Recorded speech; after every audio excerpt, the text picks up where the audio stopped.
ॐ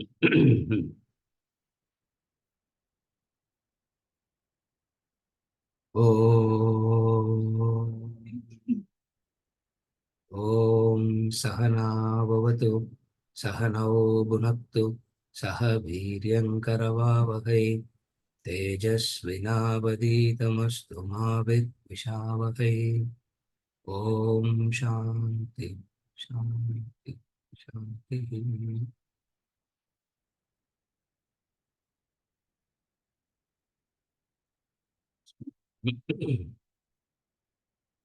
Now, yes, we'll start.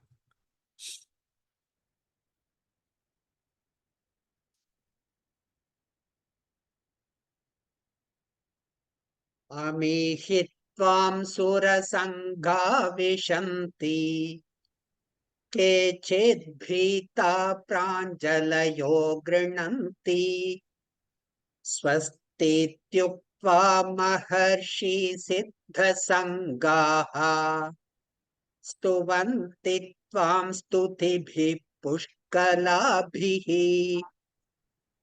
रुद्रादित्या वसवो ये च साध्या विश्वेश्विनौ मरुतश्चोष्मपाश्च गन्धर्वयक्षासुरसिद्धसङ्गाः वीक्षन्ते त्वां विस्मिताश्चैव सर्वे रूपं महत्ते बहुवक्त्रनेत्रम् महाबाहो बहुबाहुरुपादम्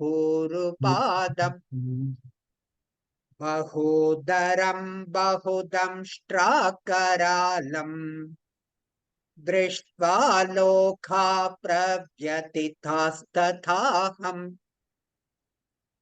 नभस्पृशं दीप्तमनेकवर्णम् व्याप्ताननं दीप्तविशालनेत्रम् दृष्ट्वा हि त्वां प्रव्यथितान्तरात्मा धृतिं न विन्दामि शमं च विष्णो दंष्ट्राकरालानि च ते मुखानि दृष्ट्वैव कालानलसन्निभानि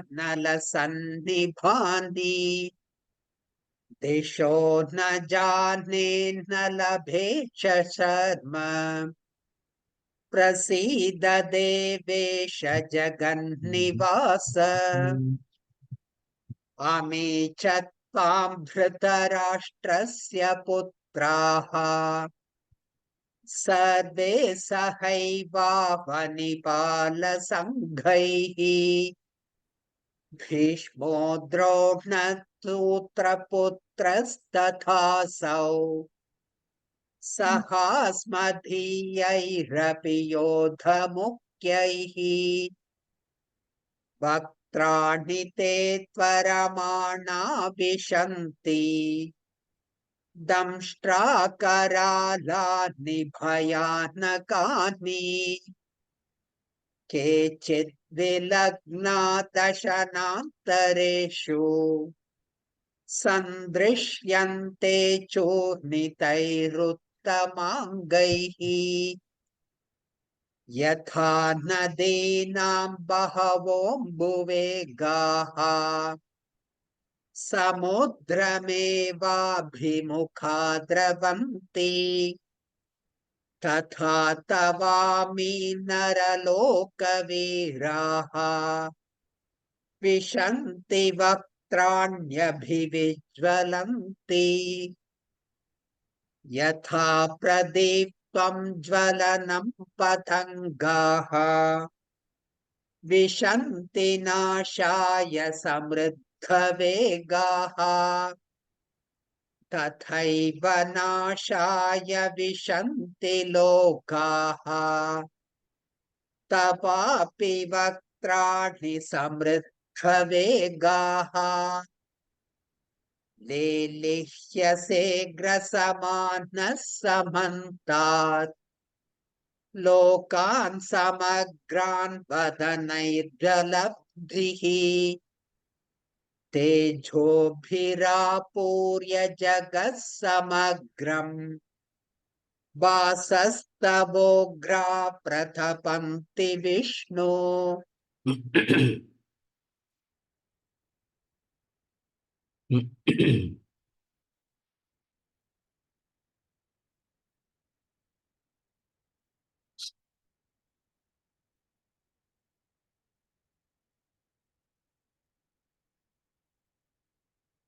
The Vishwarupam is inconceivable, immeasurable. The cosmic form is immeasurable, is inconceivable. And it is wonderful. So beautiful, it is so wonderful. But the problem is Arjuna got frightened. The question is, what is it that made the shift? Though he started praising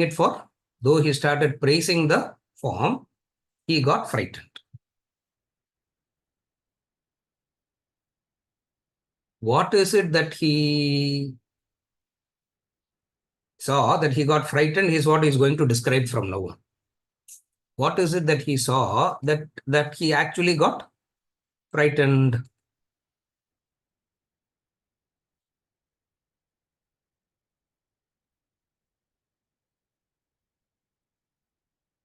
If your own life is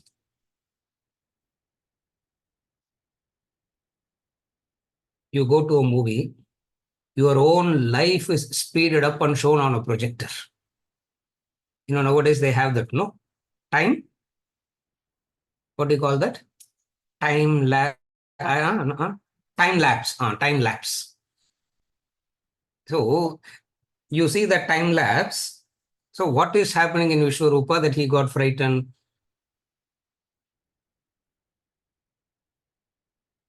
His own life is shown in the time lapse.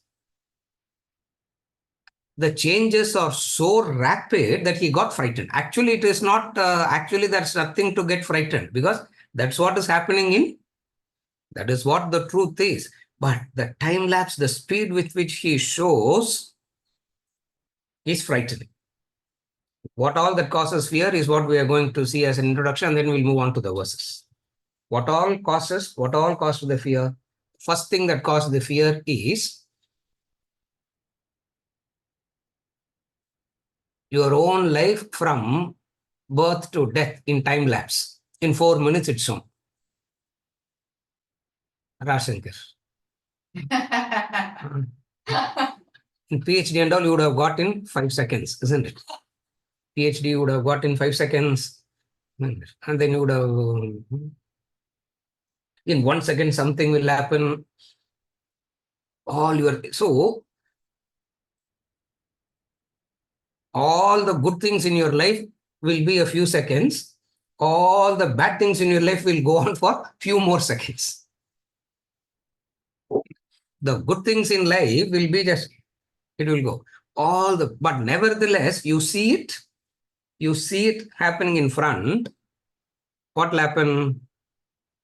The process of life is quickened and shown. What we are trying to do in philosophy is we don't want to see an actual thing by the gross eyes. We want to understand it intellectually. We want to understand it intellectually and transcend. Now, what he is doing is that which we are not intellectually ready to grasp and understand, he is showing it graphically.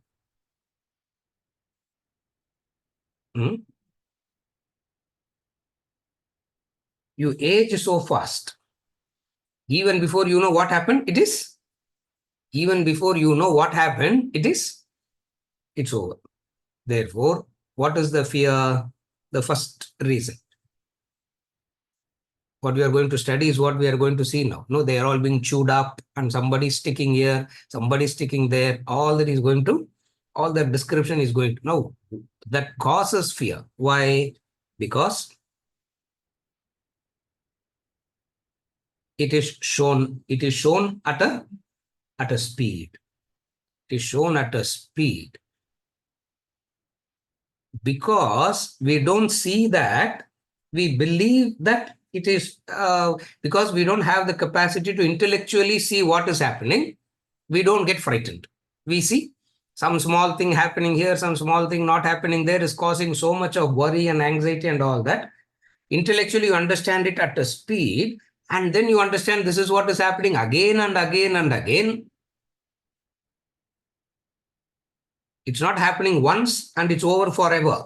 The same thing is repeating itself again and again and again, and the same thing is repeating itself again and again and again over eternities also. Why will you want to do that? Why will anybody want to be part of the cycle?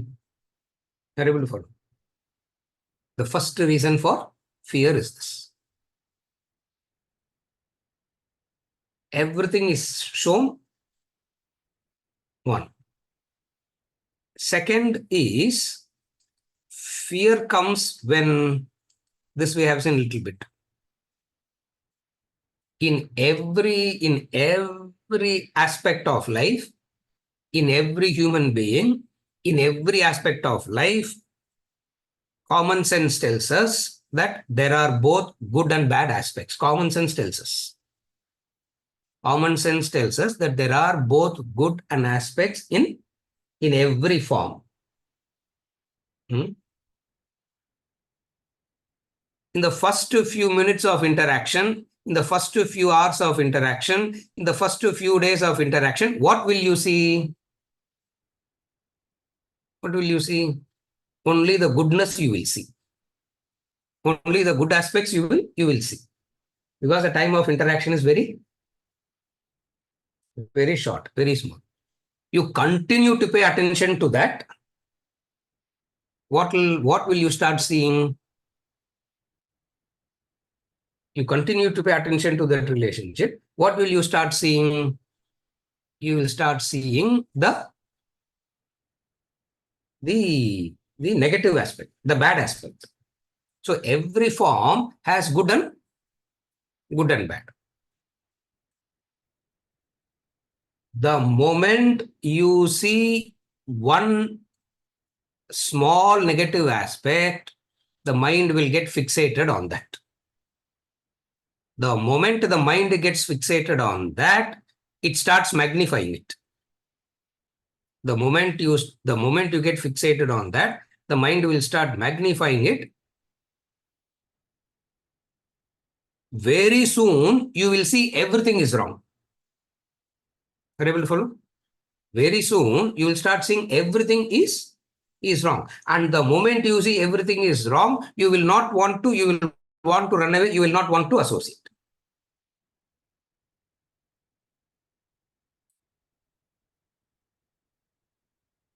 When he saw the cosmic form first, he was filled with wonder, and now he got into the fear.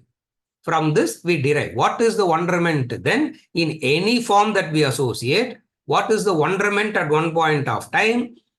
What is it that we want to run away from at another point of time? Don't take it as Vishwarupa, the teeth protruding, all that is symbolic. Don't take that literally. From that, a lesson is being learned for us. That is what we are trying to understand here. Are you able to follow? What we are, from what angle we are coming? Shankar. Vara, I'm telling you new stories of Vishwarupa. And don't come and ask the same question again. Nah? Sir, is Vishwarupa real? No, sir. I was so depressed when he asked this question.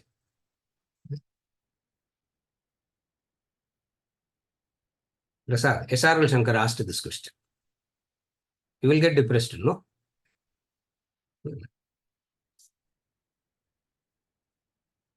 In any form that you see, something is always a wonderment first. Something is always beautiful first. Something is always attractive first. Continue to associate. The fault starts, you will start noticing the fault. Definitely you will start noticing the fault. That's the destruction.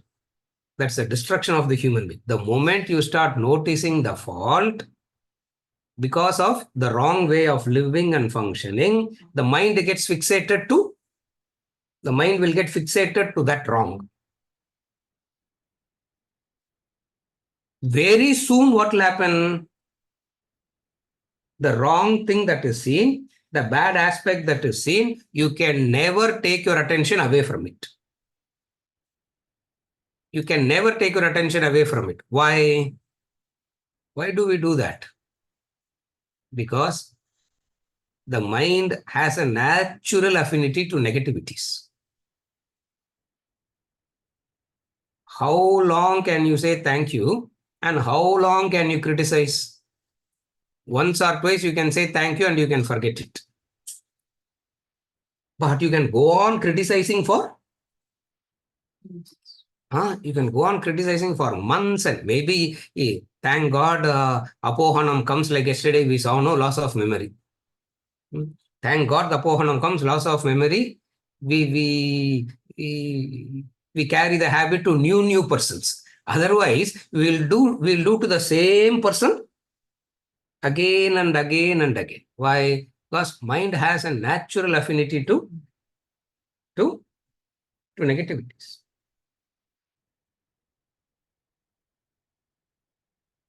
Appreciation versus criticism. The mind has to appreciate something. The mind has to criticize something. And the person is appreciating, you can see something very shallow in that appreciation. And when the person is criticizing, you can see each and every cell in their body, each and every atom in that body is, each and every atom, each and every cell, each and everything is soaked in that, so deep rooted. This is the indication of untrained mind. This is the indication of untrained non-spiritual mind. Arjuna here is expressing that. Are you able to connect? No? He is expressing that. Therefore, he says,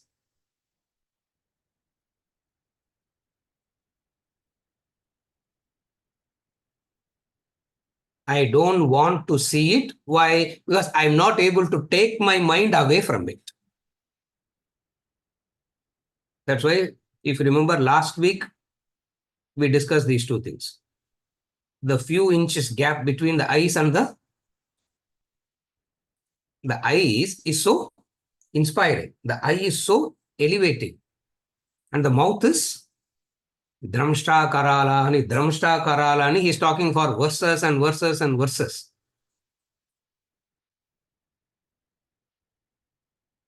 What a compassionate, loving, affectionate eyes that you have, isn't it?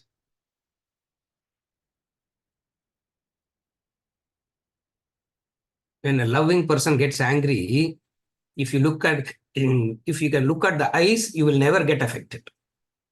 Because even in that anger, that eyes doesn't lose the affection. Again, I repeat, even if a very loving, affectionate person gets angry at you, there's all simple things that you need to learn. And if you can look at the eyes for a few seconds, you know what love and compassion is in that eyes.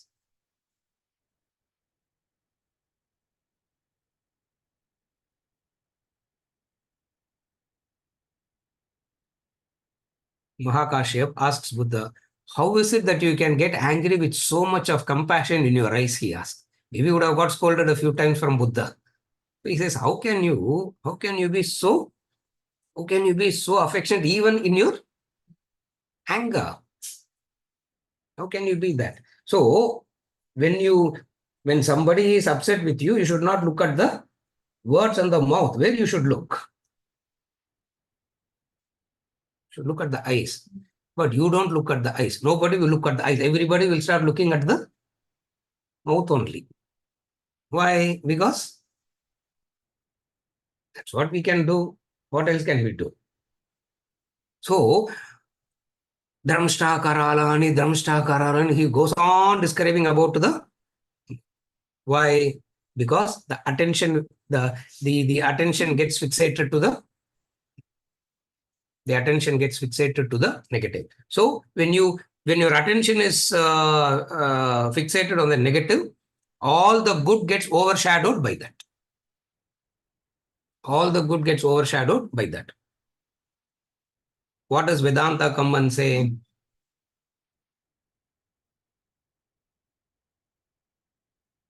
If there is anything bad, if it is bad, if there is anything bad, there is the law that is going to take care.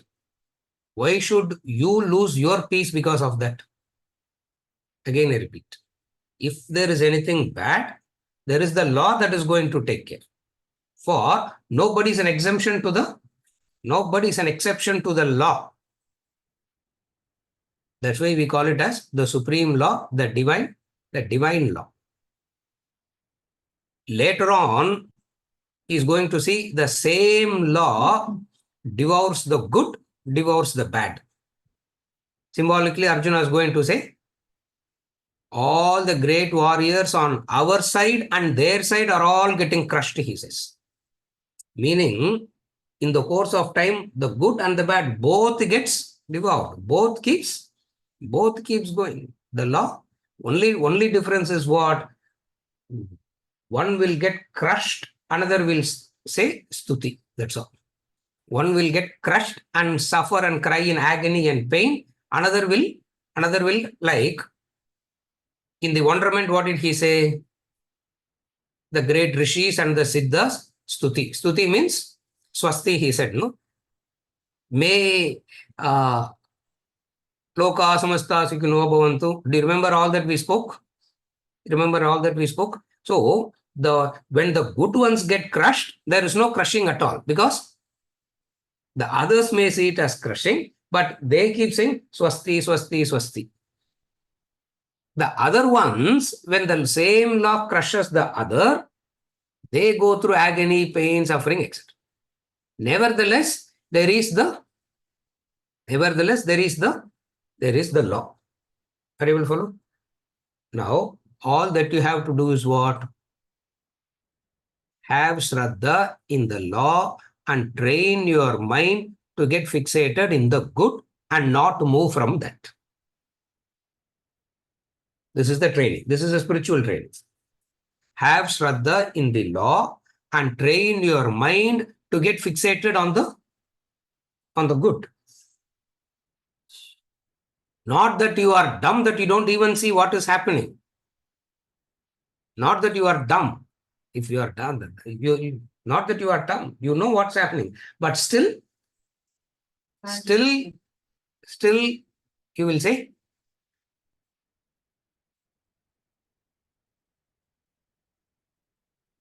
Gautam Buddha, again, it is said to Buddha, I really don't know whether it is Buddha's quote or not, but it is said, anger is the punishment you give to yourself for another's mistake, he says. Somebody else something a mistake, and you get anger is the punishment that you give to yourself. Because have you ever observed, when you get angry, you are the only person who's angry and the other is laughing at you. That makes you more angry, correct? You get angry, scream and shout, your whole body is trembling, shaking, shivering, only it's happening to you. And what the other is doing? Other will laugh at you. Why? Because you will look like a cartoon figure at that time. Look, you follow? So what is the other way? Shraddha in the law. Shraddha in the law. What is the law? What is the law? The law of karma. What is the law? The supreme law. The law of karma. So if at all there is anything bad, there is the law that is going to take care. I need not get fixated on that. Therefore, what is spiritual training? Spiritual training is, you, even though you know that it may not be the right thing to do, you tell yourself, I will not do it, that's all. But they did it, no sir. There is the law that takes care. You need not boil yourself. You need not boil yourself for that. Are you okay till now? what happens to Arjuna now? He's not able to have, he's not having this maturity. This is the second aspect of the fear. Train your mind to see the good things. And what is the good thing that you have to train to see? Oh, this person is very kind. This person is very loving. This person is very affectionate. This person is very sacrificial. Idallam goodness, huh? No, that is not goodness. That is not goodness. Because you keep saying it, very soon you will find a fault and everything will change. Then what is seeing the good? Then what is seeing the good?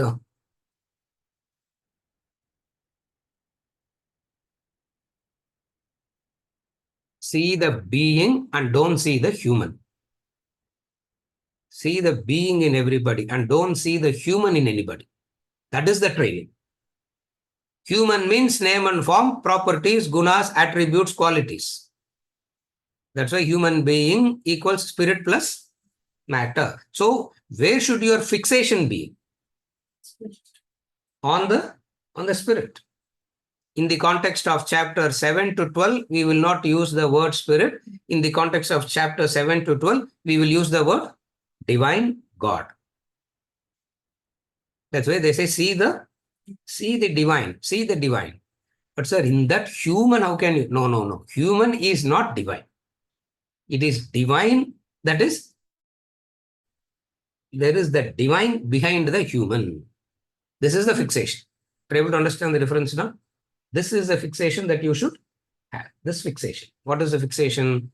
The capacity to the capacity to segregate the capacity to segregate the.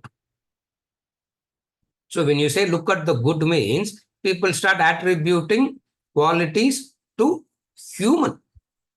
He's very good, he's very kind, he's very loving, he's very affectionate, he's very sacrificial. I'm not saying don't say all that. I'm saying see all that also. But learn to see something more penetrative. Learn to see something that is more penetrative. What is it? Divine. Divine. But sir, how can divine do that? It means you have shifted the attention to human, which is not,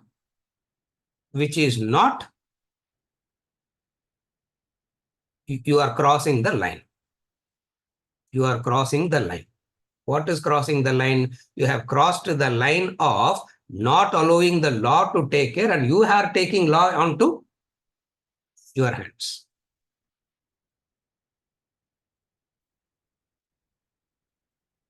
Srikant, Ada.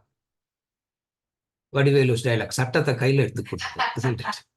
You don't take law into your hands. Sattata kaila edukudadu. You cross the boundary. What is the boundary?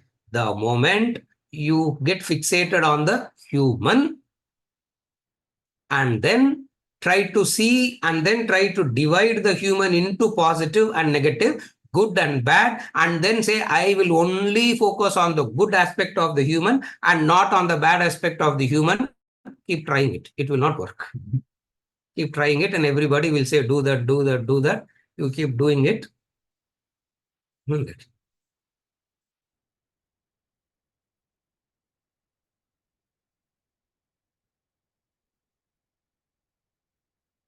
Harvard professor of happiness. How, you know, correct, no? Huh? Harvard professor of happiness. And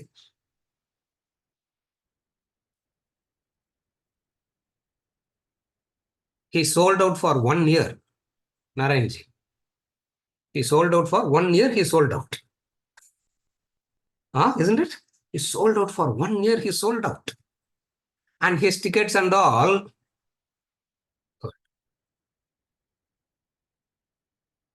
With 4 tickets, you can buy a house in Chennai. That is his ticket. That's his pricing. With 4 tickets of him, each and every class, நம்ம Sunday class மாதிரி தேங்காய் மூடி கச்சேரி கிடையாது. Anger. இதெல்லாம் சும்மா தேங்காய் மூடி கச்சேரி. Venkatachalam. You understand தேங்காய் மூடி கச்சேரி? No. I don't know how to say that in I don't know how to say that in English now. After finishing the entire thing, they will give you one banana and say thank you and go. Yeah. And that banana also will be half rotten. And they will pick the banana that is not. Have you? Do you know that? I don't know whether other know other has it part of their vocabulary, but we have it in part of the vocabulary. Where did you go? Yeah. Tenga Mudi Kacheri will say. Tenga Mudi Kacheri means you sing for 4 hours, you blow your lungs out and sing and do everything. At the end of the concert, what will they give? Subramaniam. What will they give? Yeah. ஒரே ஒரு banana they will give. Yeah. They will break the coconut and one half of the coconut they will give you. Not even the full coconut they will give you. Yeah. One half they will keep, one banana that they, and that banana also will be, I don't know, literally they do that no Venkatachalam. Have you seen it? They will take the bunch of bananas and they will see something and they will pick it and give it to you. Oh gosh, so funny it is. Well, that fellow, professor of happiness, sold out for 1 year. I heard that. Last night I heard. Guldur. I heard last night. Segregate. Don't see the bad. See the good. I thought for this you get sold out. Very good, I thought. But it doesn't. It just doesn't work. You can keep trying and trying and trying. It just doesn't work. Why? You follow? Why it doesn't work? As you are seeing the good, some bad also you will see. And very soon you will get fixated on that. And you can't keep brainwashing yourself to say, I will not see it. I will not get affected by it. I will not get affected by it. Nale, you are going to get? I will not get affected by it. I will not get affected by it. If you say that, you are already affected at the core. You are already affected at the core. You after that, you just cannot. After that, you just cannot do anything. Anybody will come and say anything after that, you'll say, no, sir, but. Are you able to follow? Second thing, that Arjuna is teaching us in the Vishwarupa. All these stories we are milking. Krishna is not saying, Arjuna is not saying all that. Arjuna only is getting scared and then he's saying, show you the gentler form, and then when we go to gentler form, we will see something else there also. Are you okay till now? The second, the second thing for you. Here, he's saying, I don't want to see it. I want to run away, he's saying.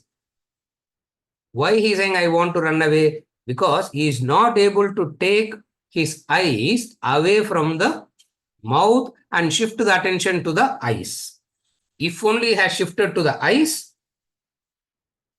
wherever he is, he will have no issue. I do not, all that he said, no, I do not know which is east, which is west, which is north, which is south. Because wherever, see, what does it mean that I lost the sense of direction? I lost the sense of everything. In any direction that I see only negativity. In any direction I go, I'm not able to escape you, he's saying. Are you able to understand what he's saying? He's saying in any direction I go, east to Ponalum, that Ghora Rupa is there. West to Pona, that Ghora Rupa is there. North to south, only that terrible form is there. It means what?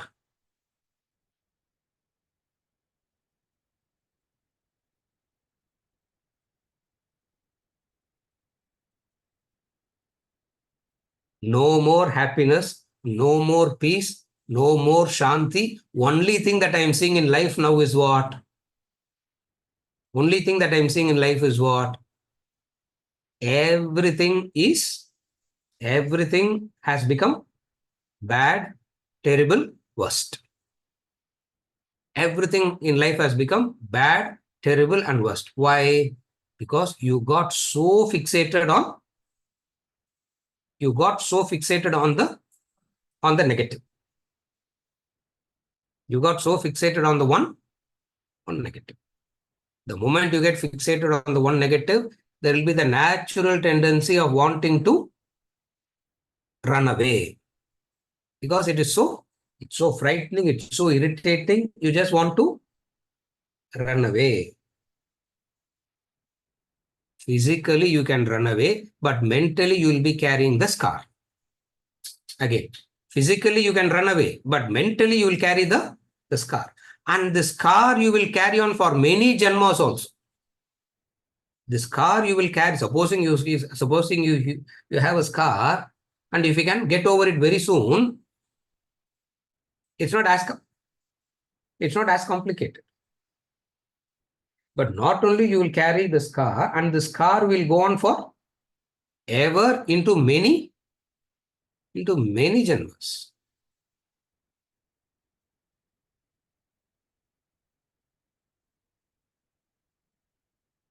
Don't get fixated on the human, get fixated on the being.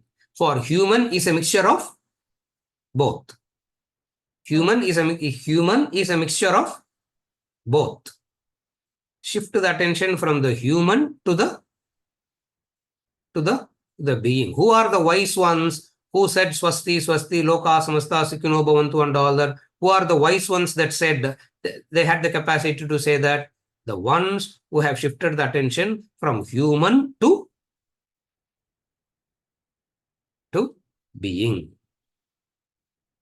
What is shifting the attention from human to being means from nama rupa to the essential. In the language from the 13th chapter, again we'll go back to different we'll go back to a different vocabulary from 13th chapter. What is the thing? See the gold and don't look at the nama rupa of the ornaments. See the clay and don't get carried away by the nama rupa of the pot. If you see the nama rupa, you will be lost. Are you able to follow? So that is the training. What is the training? So you don't tell yourself that see the goodness in everybody. Don't tell yourself, from today onwards, I'm going to see good. From today onwards, I'm going to see the goodness in everybody. Don't do that. For very soon you will see something which is bad also. Either you have to be in a denial that there is no bad. That is what is called positive thinking. Toxic positivity it becomes. So you get into the denial mode of seeing. You get into the denial mode. What is the denial mode that you will get into? The denial mode that you will get into is this. Even though you'll have to brainwash yourself to believe. You have to hypnotize yourself to say, there's no bad, there's no bad, there's no bad. Are you okay till now? You are not transcending it. You are only pushing it inside the car. You are only pushing it under the carpet. The dirt is just pushed under the carpet, isn't it?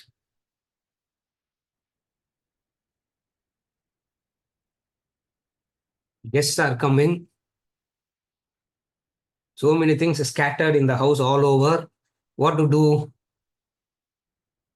Pick up everything and push into the cupboard. And you open the door. The whole thing will fall on you only, isn't it? The whole thing will fall on you only, isn't it? Anything that you suppress goes into the subconscious, and it will burst out. Pressure cooker situation, that is called. What is the pressure cooker situation? You keep negating. Are you able to follow? What do you go on negating? There is no bad at all. There is no bad at all. I'm only going to see the good. I'm only going to see the good. You are suppressing it. So suppression is not the method. If I see anything bad, I will stand up, sir. I will stand up and what is the other extreme? I will stand up and fight for the victims. I don't know what you want to do. He says, Whatsoever you choose to do, first learn to see the being first, get fixated in the being first, and then choose what to do. Are you able to follow? What is focusing on the being? That's why we go on reinforcing. There is the divine, there is the divine, there is the divine. Learn to see the divine. What is seeing the divine means? The divine means the two rupas to divine. Actually, three rupas to divine. What are the three rupas to divine? Brahma, Vishnu, Maheshwara. Creation, maintenance, destruction. Are you able to follow? Seeing the divine means what? The ability to accept all the three as part of the ability, the capacity to see all the three aspects as part of the creation. Brahma, Vishnu, Maheshwara. Creation, maintenance, destruction. Something will start. It will be so beautiful. It will wither away. It will die. It will be born. It will be fantastic. It will die. It will be born. It will be beautiful. It will die. So the capacity to see the cycle is the play of the divine. Are you able to follow? Each and every aspect of life goes through these three. When you go through these three, one thing is you can cry and moan and suffer, or another thing is you can say, Loka samasta sukhino bhavantu. Swasti, swasti, swasti. Are you able to understand the difference now? Fixation on the divine means not seeing an imaginary form God. Not seeing an imaginary form God is not fixating on the divine. What is fixating on the divine means? Creation, maintenance, destruction is one aspect of fixation on the divine. The second aspect of the fixation on the divine is your insignificance in relation to the totality. Are you able to follow? The first aspect of seeing the divine means see birth and death as two inevitable aspects of life. All the good things will come to an end and all the bad things will come to an end. Are you able to follow? All the good things will come to an end and all the bad things will come to an end. One end can be crushed, powdered, etc. Another end could be, even when you are put on the cross, you can say, for they know not, Father, forgive them, for they know not what they are doing. Are you able to follow? This is seeing the divine. Then, the second aspect of seeing the divine means you will be able to recognize your insignificance. You will be able to recognize your insignificance. What is recognizing your insignificance means?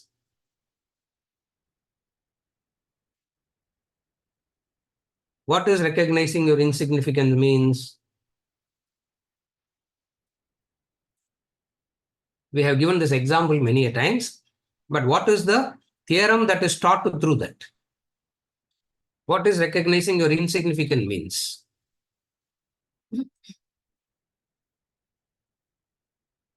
You can never become the all-knower.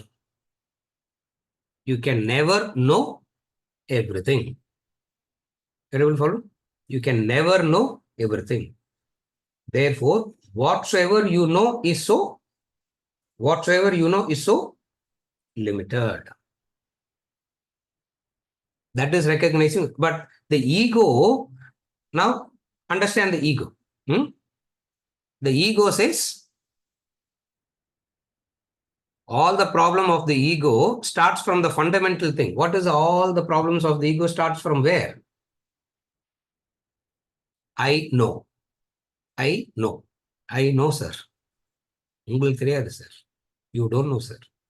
You are so good that you don't even know what's happening. Isn't it? So goodness is equated to foolishness, isn't it? How many people have told me that?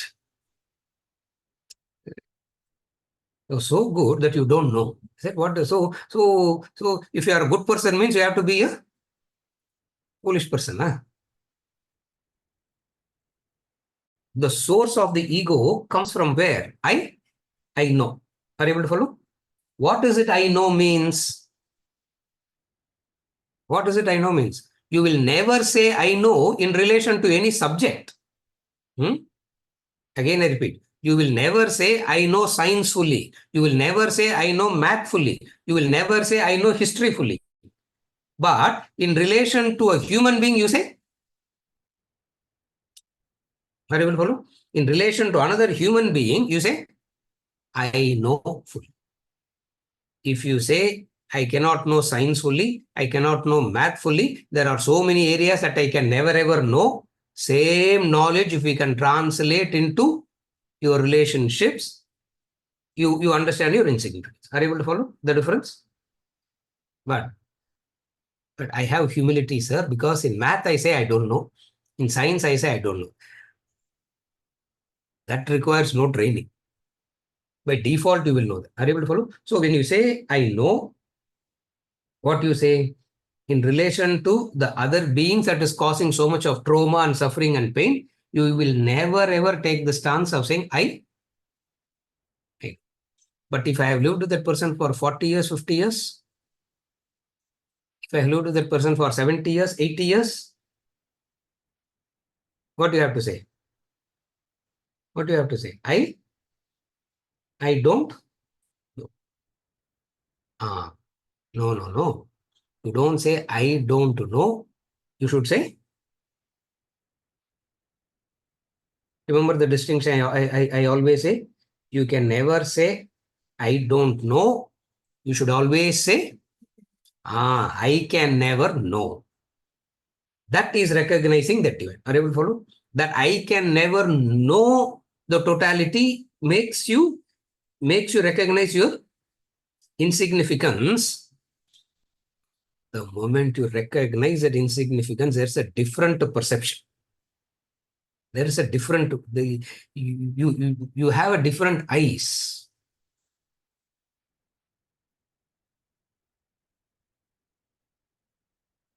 This is getting fixated on the divine.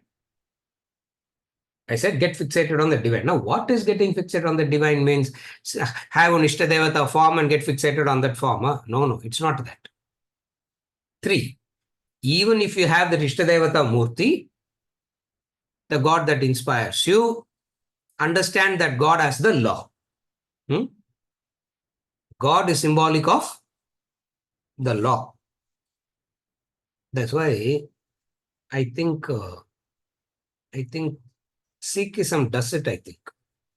They will not have any deities, they worship the book. Correct? I think they are the ones who worship the book, no? They don't have, Sikhism is another hybrid version of Vedanta. So beautiful. That one thing in them I like so much. They don't have any deities and all in their things. They have the book. That is so it is symbolic of the law. So what is fixating on the divine means I can never know.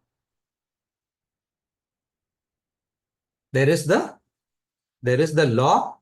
There is the law. And what is the first thing I said? I said 3 things. Creation, maintenance, destruction. When all 3 gets combined, you have jnana chakshu. You have a divine, you become wise. Arjuna obviously is not that wise here. So why we said so many stories? To explain what is that Vishwarupa, actually why the different reactions of Vishwarupa is happening. From wonderment to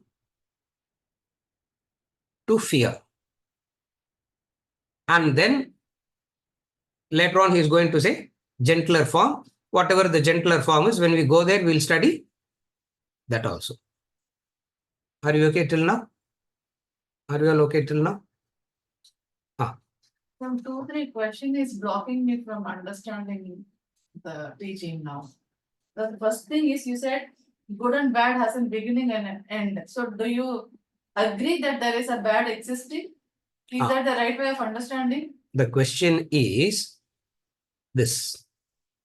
Both good and bad has a beginning and an end. Does it mean that there is something called bad existing and it is ending? That is the question, correct? Yes.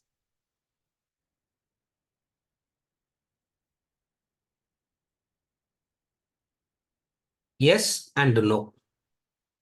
The answer is yes and no. Yes at your level, no at a higher level. Yes at your level and no at a higher level. The question that she is asking is a very relevant question. If you say good and bad has a beginning and an end, so indirectly you are agreeing that there is something called bad and it has come to an end. No. Yes. At a very elementary level of human existence, there is good and bad. Very well follow?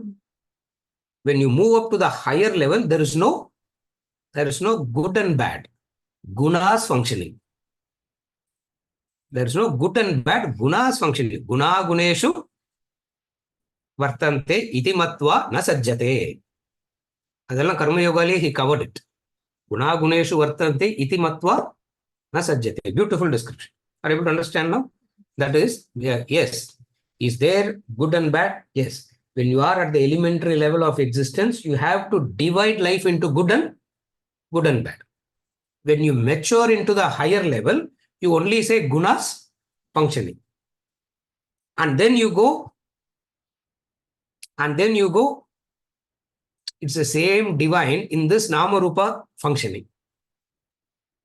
Highest is what? What is the highest? That is Vedanta. The highest is, it's all one big Maya. It's all one non-existing thing. And in the non-existing snake, you are dividing it to good and bad. The non-existing snake is divided into good and bad. What are you talking? But then right now you cannot take the snake stance. Right now you cannot take that. Even though intellectually you can understand the snake stance, practically it will not help. Therefore, Krishna is taking us step by step by step. This is answering the first clarification. Venkat, are you okay? Satisfied? Yeah, first one only. Satisfied. Venkat, note பண்ணி வச்சுக்கோங்க. Historic day today. Historic day today. Venkatachalam. Historic day today. She is, that's why I am pausing and catching a breath. Mada.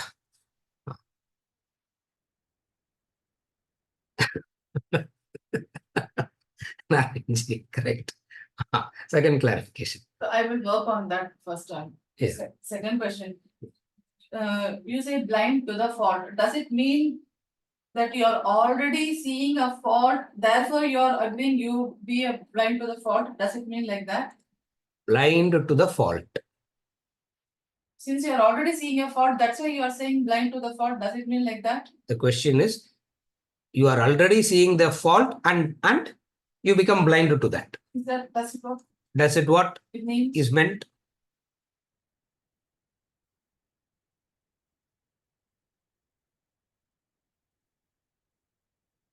The mind that is divided has good and bad, fault, etc. Love is blind, they say. Ramtirtha puts it very beautifully. Love is blind. He says correct. Love is blind. Blind to the fault in the other forever. Again, they say love is blind. Ramtirtha says correct. It is blind. But blind to what? Blind to the fault. Don't put a full stop there. Put a comma there. Blind to the fault in the other, comma, put another word and then full stop. What is that word? Forever. It means there is no such thing called fault at all. Are you able to follow? In the initial stages, we say learn to ignore it, move on. All that is spoken at a very, very elementary level. Correct? So learn to see the fault doesn't mean that you are ignoring it, you are suppressing it. You are You are transforming yourself to the higher level of existence where what appears as fault doesn't appear as fault anymore because of your growth. Again, I repeat, you have evolved to the higher level of existence where what everybody will call as fault ceases to be a fault in your eyes. Are you okay till now? Doesn't mean your agreement with that you are going to do that. You just, it's the vision of understanding. Are you able to follow? The vision of understanding. You cannot, the moment you have seen a fault, you can only temporarily suppress it. The moment you have seen a fault and convinced that there is a fault, all that you can do is what? You can only suppress it. You can never ever transcend it. In order to transcend it, in order to transcend it, transcending means removing the cataract vision. Transcending means removing that cataract vision. That is a spiritual trait. Are you okay? So seeing the fault means you are already irritated, you have already lost. Half the battle is lost already because you are already convinced that it is a fault. Are you able to follow? Fixation on the fault.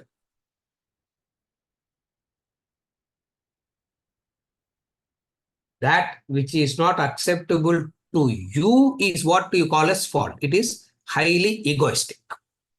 This is how you transcend. Now I'm saying the method of how to transcend it. It is highly egoistic and selfish and self-centered in a human being to have this division of fault. Fault means that which agitates you, that which disturbs you is what you call as fault. Are you able to follow? That which agitates you, that which disturbs you is what you will call as fault. Imagine that you are not that person there. How would you see it? In the course of life, all this happens, sir. A person met with an accident. What will be your reaction? All this happens. All this happens. You are very detached. Oh, it happened to your friend. It happened to you, to the closest person. Traffic in this country is bad. Nobody follows. Are you able to follow? Suddenly the fault. Previously, what was told as part and parcel of life will be, you will start calling it as fault now. Why? Are you able to understand the difference? Why you will call it as fault? Because it started affecting you. Because it started affecting you, you have started to call it as fault. Are you understanding the difference? So is there a fault? Per se, is there a fault? Per se, is there a fault? No. Per se, situations. Remember this as a law. Per se, there is only situations in life. Good and bad, right and wrong, fault or no fault and all is related to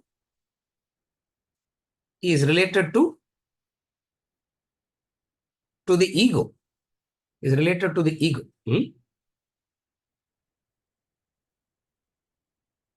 See it from that angle. Are you able to follow? So the fault is a selfish, self-centered, egoistic stance is the fault that makes the situation appears as faulty. Again, I repeat, the situation or the person appears to be fault wrong because of your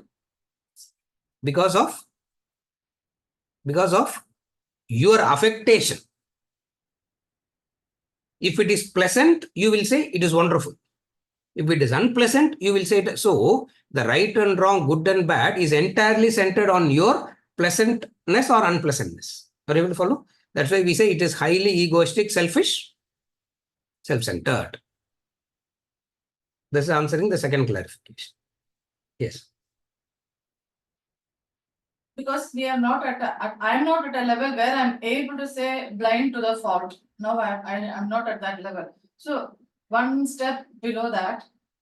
If not blind to the fault, at least how to point the flaw, and the other doesn't feel that they are being judged, even if my views are different. Is it possible? How can you do it like that? The question now she is asking is,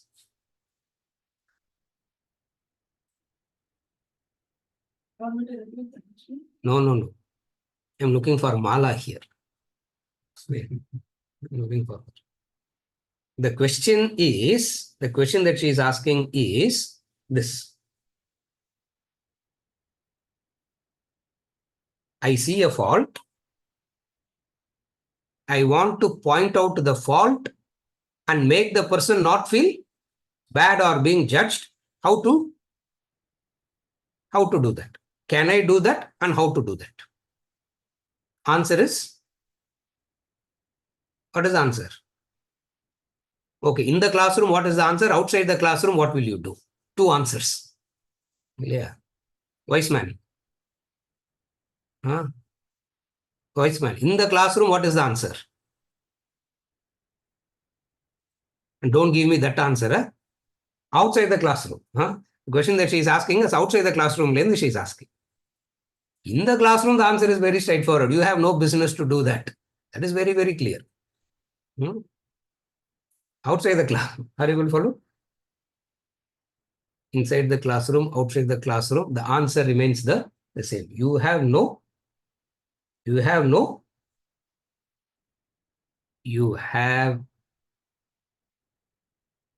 you yourself have accepted that you are not at that level, one child cannot correct another child. Are you able to follow?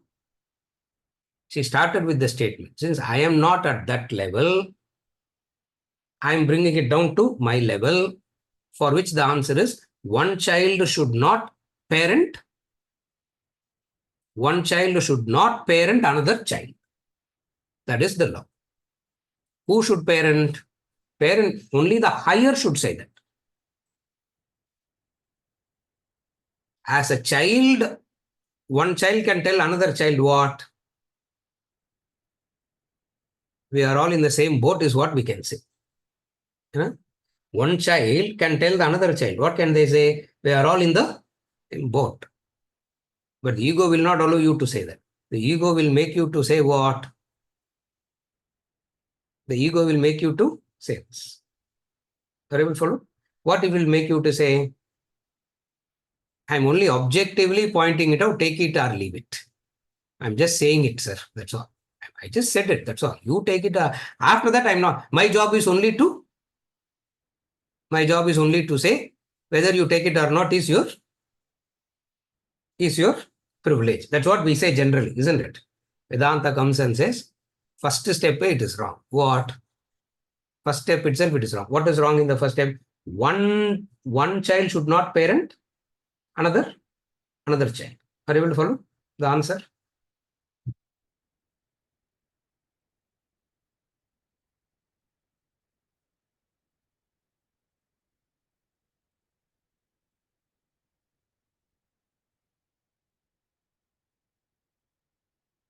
Have you ever observed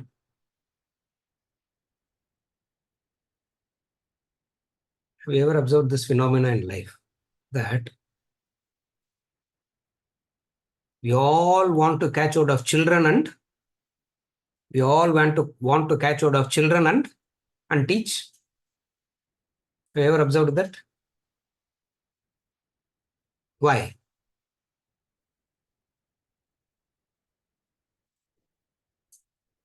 Why? Why? Because at that age only you can do brainwashing. Teaching cannot be done. Have you ever observed that? I want to reform the youth, sir. I want to change the youth. I want to do this.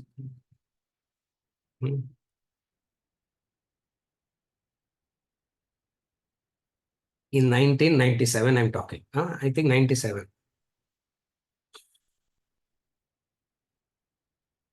We should have a youth class, they said. Everybody will have a youth class, and I don't have a youth class at all in my thing. I say, I myself is so old, and students also will be old only. Youth class. You know who was the only youth in the class? And the youth is still sitting here. Raise the hand. She's so shy, she doesn't even want to raise the hand. She's so shy. Did you all see? There is one lady. She's the only youth. And she's not at all a youth. Huh? She's 20 years elder to me, then only. Youth class. Asha ji, correct? I still remember. Every time I cross the Narada Sabha, I'll remember that only. Oh, God, so funny it will be. Oh, funny it will be. You follow? I used to think, why? Because you can easily impose, you can easily brainwash. So, why? Because you can go on pointing out the fault, you can exploit their helplessness, you can go on doing everything. The same thing when an adult comes, you want to run away. Why? Why? Because none of it is working there. Are you able to understand the difference? Are you able to understand the example? Why? Because with reference to an adult, anything and everything they're going to turn back and say, but you are not like that, no. But you are not like that, no. The child is not going to say, but you are not like that. Are you able to follow? Therefore,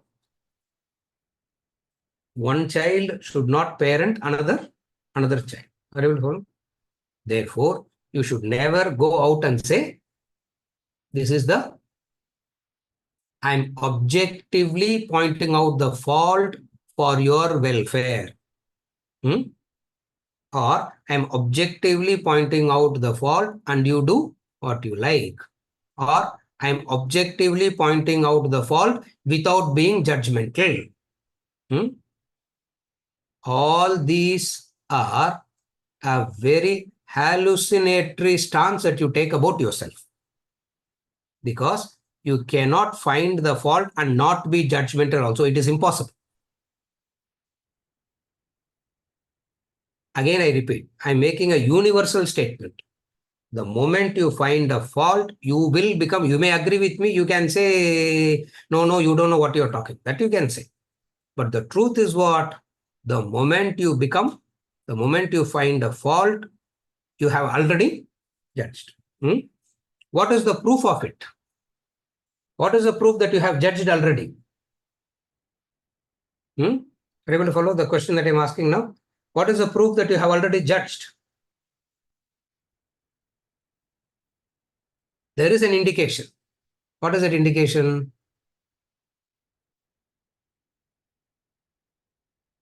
What is that indication? That finding the fault is not bringing in compassion. That finding that fault is bringing in anger and irritation. Are you able to follow? Again, I repeat. When you find a fault, does compassion come or anger and irritation comes? Keep it as the yardstick. In your child, what comes? In your child, what comes? Because you have already you have already invested a lot there. Therefore, in the case of your child, it is different. In the case of the rest, it's different. Are you able to follow the difference? In the case of your child. So wherever there is mindness, you will see the fault, but anger and frustration, irritation will not come. Wherever that mindness is not there, a smallest thing is enough to, a small fault is enough to become judgment. Are you able to understand the difference now? Therefore, till you develop a universality, what you need to do?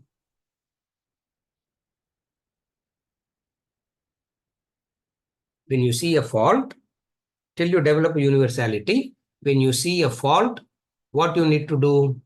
Bring in all that we said, discussed till now, and neutralize that ego. Minimize that ego. Neutralize that ego.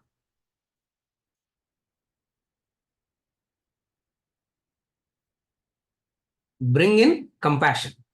Are you able to follow? And very difficult to bring in this compassion and affection, etc. Very difficult to. Why? Because the indication of seeing the fault is the indication of seeing the fault is what? A anger, a irritation. A anger and irritation, wanting to either wanting to change and correct and make it suitable to you, or eliminate. Either way, it is ego at play. Either way, it is ego at play, because you are wanting to suit it to you, which is far more selfish and self-centered than trying to eliminate. Because you try to eliminate, the other is going to say, get lost and walk away. Nothing, that much of ego doesn't happen there. But you try to change it to make it suitable to you is what is the height of so uncultured it is. So uncultured, so selfish and self-centered.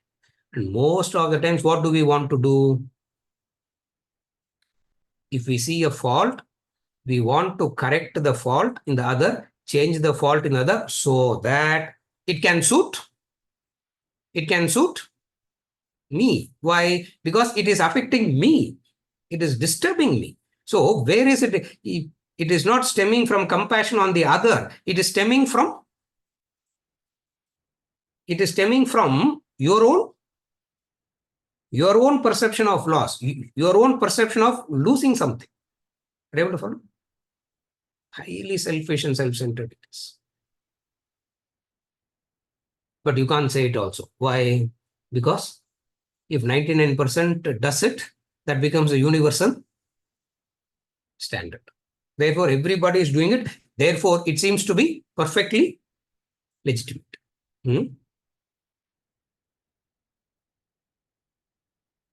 Seeing the fault and pointing out the fault is the most ego-satisfying thing in life. Again, I repeat, the most ego-satisfying thing in life is what? Seeing the fault and pointing it out, and then saying,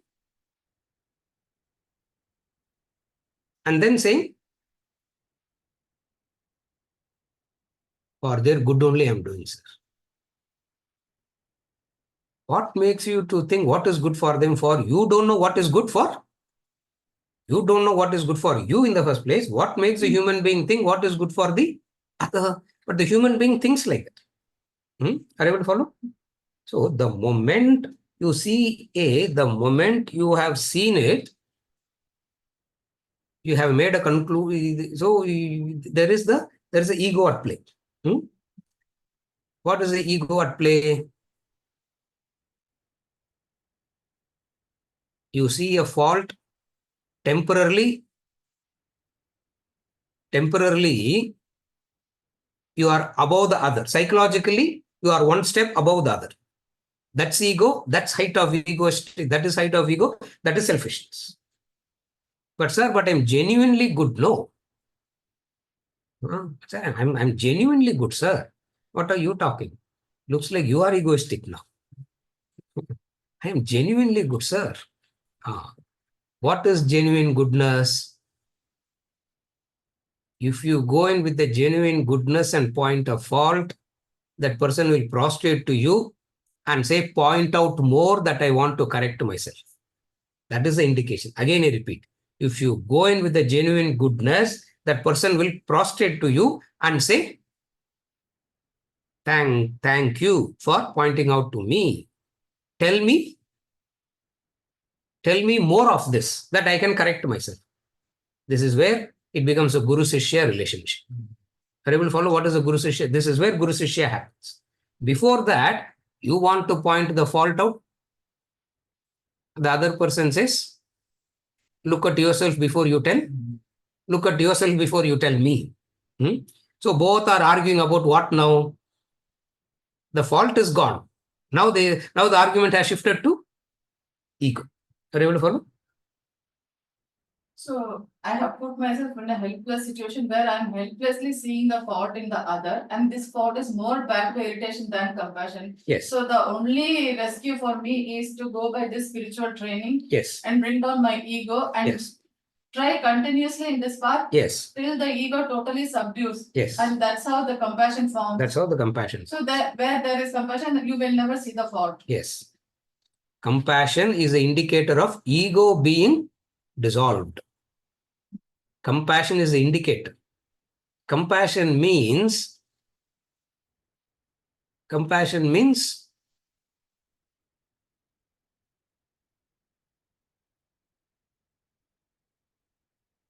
two stories I'll give you for what compassion is. One is Nilakanta, Shiva. One name of Lord Shiva is Nilakanta. Nilakanta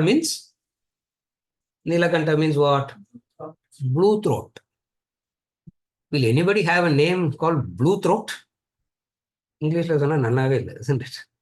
Nilakanta. What is it?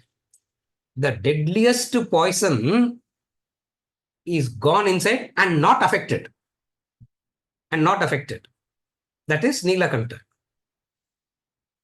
The power of the tapas is that. The person has done so much of tapas that even the hala visha they say, the most deadliest poison the world can ever see is that poison.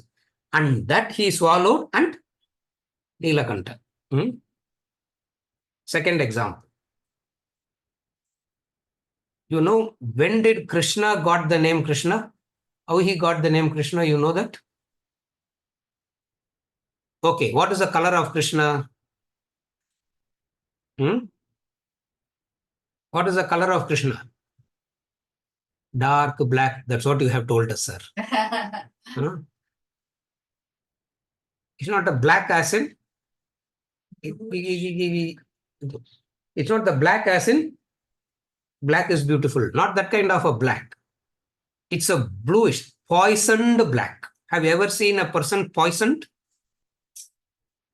Have you ever seen a person bitten by a cobra? How the whole skin color changes? That is Krishna. That is Krishna. And how he got that color? How he got that color? Putana came. The Rakshasi Putana, 30th day of his life, is an infant. 30th day of his life, the Rakshasi Putana came. And she breastfed Krishna. She gave poison to her. In return, he gave moksha to her. That is compassion. Again, I repeat. That's how he got that color. Do you know that? I don't know what we know, isn't it? But we think we know everything. I don't know. Naranji, I'll find out what all you people will not know and ask. Well, I know these stories, these things only would have never ever. So, he's not born in that color. You know that? He is not born like that. Rama and Krishna have a similar color, skin color. You know that? Rama also has a similar skin color. Why these people are described in that color? I used to think that. Because you don't have anything meaningful to do in life, we will sit and think all these things. Why? Whatsoever poison from the world comes in, that doesn't affect them at all. So why the color? It means they have recognized it. But remained unaffected by it. Not only that, Putana came to give Krishna the poison. He drank the poison. That's how his skin color changed. He drank the poison, and what he gave in return to her?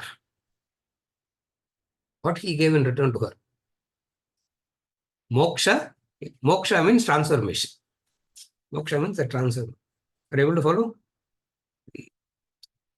That level of selflessness is required to point out the fault. Otherwise, what you do, you learn to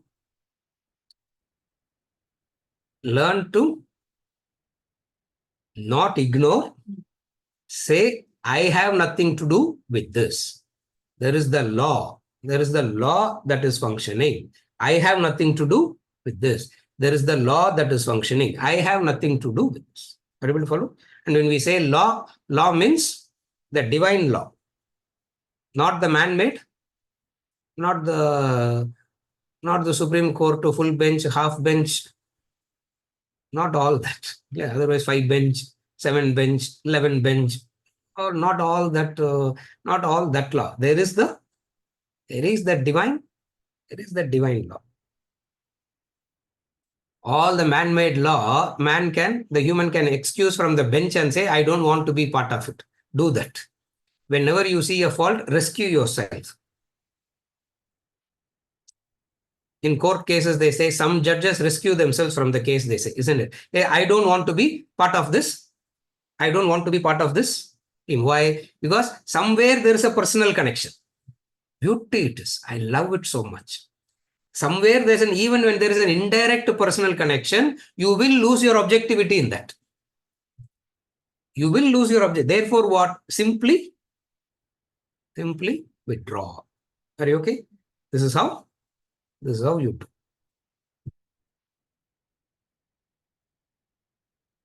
And when the guru corrects the fault, it means guru here means not a professor. See, anybody who talks, you think he is the guru. That's your problem. Anybody who talks on the subject will go and fall at the feet thinking that that person is the guru. Blind leading the right. Who's the guru? Who is the guru? The guru is one who says, let us not talk about the fault. Let us not pay attention to the fault. Let us pay attention on how to get back to the divine. Let us not talk about the fault, correcting the fault and all. Are you able to follow? It means that which you come with the burden, he just melts it away. He just melts it away. He just melts it away by saying, let us not talk about, let us not sit and talk why, what, when, all that. Let us not talk. Forget it. Let us talk how to shift the attention to the divine. That's the good. Are you able to understand the difference? Otherwise, sit and say you are wrong, this is wrong, that is wrong, this is wrong, that is wrong. Where and when this will end? How much ever you make the dream better and better and better, it will still be the same only. What is it? Good and bad. It will be that. Situations will be both. Both the situations will be there.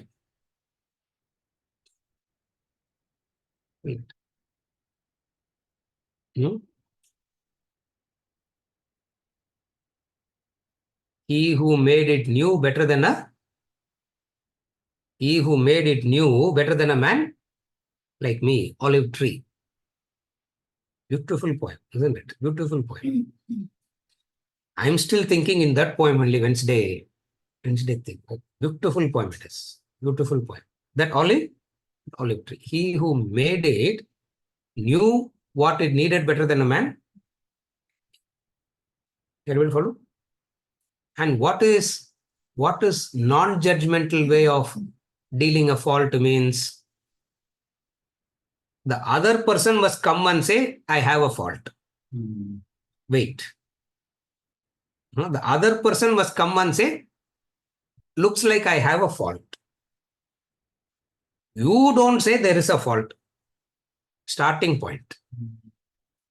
Again, I repeat. What is the starting? You don't call everybody and say fault. The other person must come and say, Sikshati ikshate iti sishya. That is why the person comes and says, I have a fault. I want correction. Immediately don't started discourse. I was waiting for you to say this only. Now that you have told me this, I'll make a kottu parota. I'll make a mincemeat out of you now, left, right, no, like Madurai kottu parota it is, isn't it? Madurai kottu parota means, oh God, that noise itself is so musical it is, isn't it? How they, oh God, I like that. I like that sound so much. I can't taste it. It's so too much for me to even put a little bit, but that music of it. How musically they make it, and they make a mincemeat. Ah. What is the guru? If you think you have committed a sin, sin no more. Mary Magdalene came. She was caught red-handed in the act of adultery. The whole lot said, what are you saying? Christ said, he amongst you who has not committed any sin, cast the first stone. Bitten by their own conscience, bitten by their own conscience, one by one left. Because one child cannot parent another child. Now there are only two. Whenever you want to point the fault, remember this. Remember this episode. That's why every few months I keep repeating this episode. So beautiful it is. She's standing in front.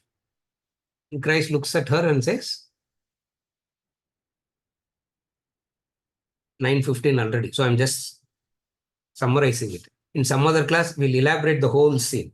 I think many a times I have elaborated the whole scene also. Beautiful is that scene. He looks up. Only she is standing. He asks, there was a group of people standing here accused. No, where are they?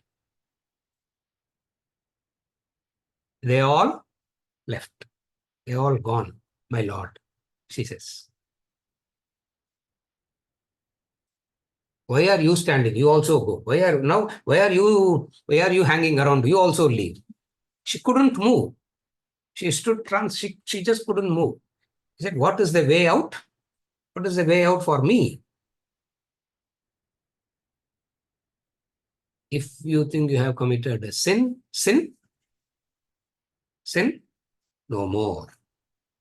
But sir, in my head, I don't have the possibility of committing sin at all. In my head, everybody around me is only sinning all the time. Yeah. That's what the question is. In my head, sir, exactly, I'm also like Jesus Christ only. Because in my head, I don't commit any sin at all, but everybody around me is constantly sinning. Now what do I do? You go back and say, why are you standing? You go back. Go back. Are you able to follow? Compassion means you have reduced your ego, you have diluted your ego, you have become compassionate. Means the other will come and plead, correct me. And then you'll say, it's okay, forget it, we'll talk later. It's okay, forget it, we'll talk later. Not that you are postponing. You want that person to understand, get out of that thing first. Get out of that faulty thing first. Are you okay? This is how the guru deals with, because in his eyes, there is no fault at all. In his eyes, there is no fault. Why? Because the guru has two glasses. Guru means he has two frames. Rendu glass vechirukkaru avaru. What are the two glasses that the guru has? There are only two glasses he has. Or she also. Why only he? The guru can be she also. What are the two glasses? Everything is divine is one glass. So he puts that glass first. One glass. Everything is divine. That one glass. Okay. For some, far side now to and then another problem. Another glass. What is the other glass? Maya. These are the two glasses of the guru. Are you able to follow? The two glasses of the guru is இப்படி இருந்தா ஒன்றும் தெரியறது இல்லை. You can't see anything. You are so blurred. I can't even see. Now I can see very clear, crystal clear vision. What is that glass that gives you the crystal clear vision?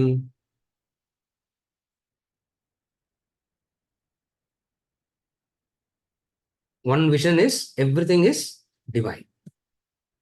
Another vision is Maya. What is the name of the technology of this glass where you can see both?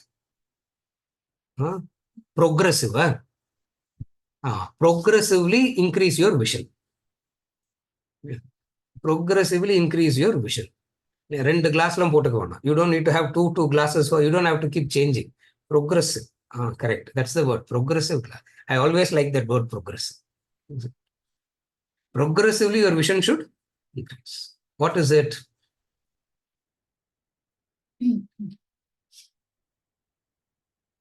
Short sight? Far sight. Short sight, divine. Far sight, Maya. Short sight, divine. Far sight, Maya. What are we talking even? What are we even talking as fault, correction, this, that? Children play with all this. Children play with these pebbles. Is it okay? With this, we continue for today, and we will not be meeting for the next 2 weeks. We will not be meeting for the next 2 weeks, and then it will be announced in the group. Whenever Venkat decides that we should meet, Venkat will decide when we are going to meet, and he will tell me and put it in the group. We will come. No, there is a clarification by Venkatacha. There's a clarification. Oh, sorry, Venkatachalam. How does a guru help the disciple to transcend her guna-related affectations?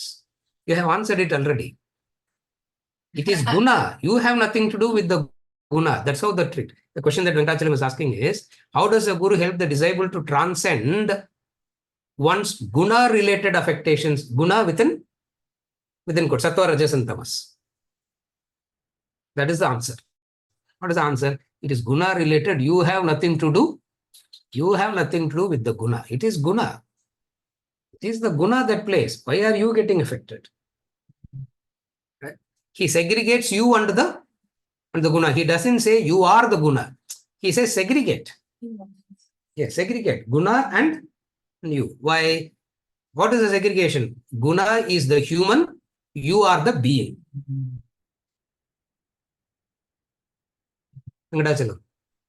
Prida.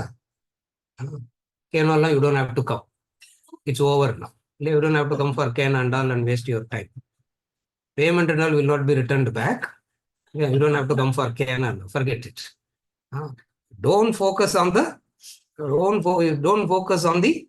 what is guna.